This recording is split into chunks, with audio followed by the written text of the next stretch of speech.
بسم الله الرحمن الرحيم. السلام عليكم أحبتي جميعا ورحمة الله تعالى وبركاته. سنقرأ على مسامعكم هذه الرواية التي جاءت في صحيح البخاري، والتي يظهر منها بصورة واضحة، بصورة قطعية، أن عمر بن الخطاب كان يجهل حكم التيمم. وليست هذه هي المسألة وحسب، وإنما الطامة الكبرى أنهم تلاعبوا بهذه الرواية، اقتطعوا جزءا من الرواية حتى يحافظوا على ماء وجه عمر.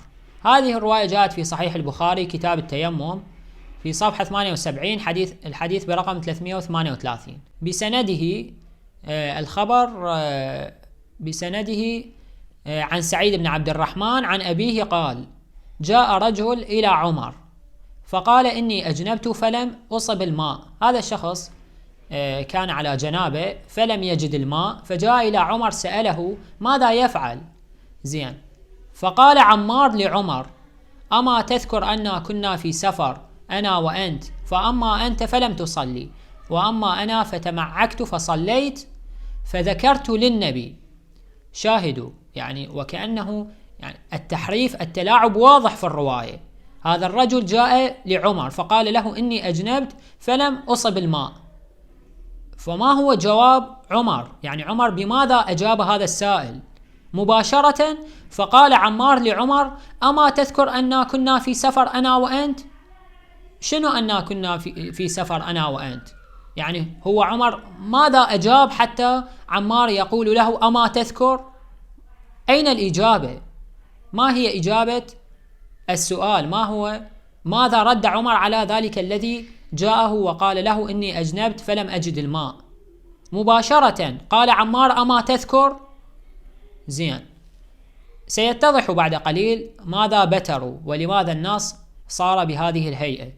فقال عمار: أما تذكر أننا كنا في سفر أنا وأنت، فأما أنت فلم تصلي، أنت بعد ما تصلي منتهين من يمك، وأما أنا فتمعكت فصليت، فذكرت للنبي. دققوا على هذه العبارة، فذكرت للنبي. عندما رجعوا عمر ذهب لحاله، عمار جاء للنبي وذكر ذلك للنبي، قص ذلك الذي حدث، فقال له النبي: إنما كان يكفيك هكذا. فضرب النبي بكفيه الأرض ونفخ فيها ثم مسح بهما وجهه وكفيه. فعمار في ذلك الموقف عندما كانوا على جنابه تمرغ بالتراب بدل الغسل، أما عمر لم يصلي. فعندما جاء عمار للنبي وقص عليه ذلك، النبي بين له أن كيفية عندما يكون ذلك الشخص على جنابه ولا يجد الماء، كيفية التيمم الذي يكون بدل الغسل بنفس كيفية التيمم بدل الوضوء، بنفس الطريقة، لا حاجة لأن يمرغ جسمه بالكامل.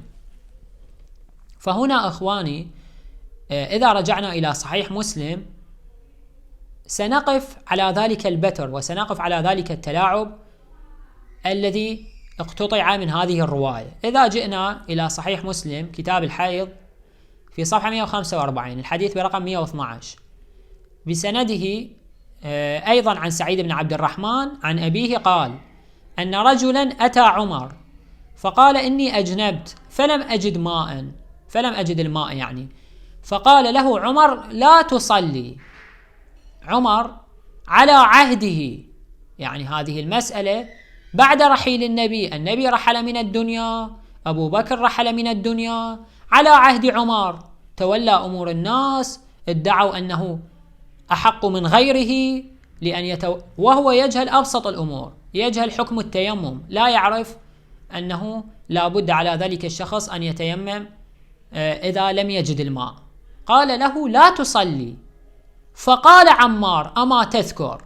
لاحظوا هنا النص واضح والنص تام، لأنه لا يعقل بذلك النص أن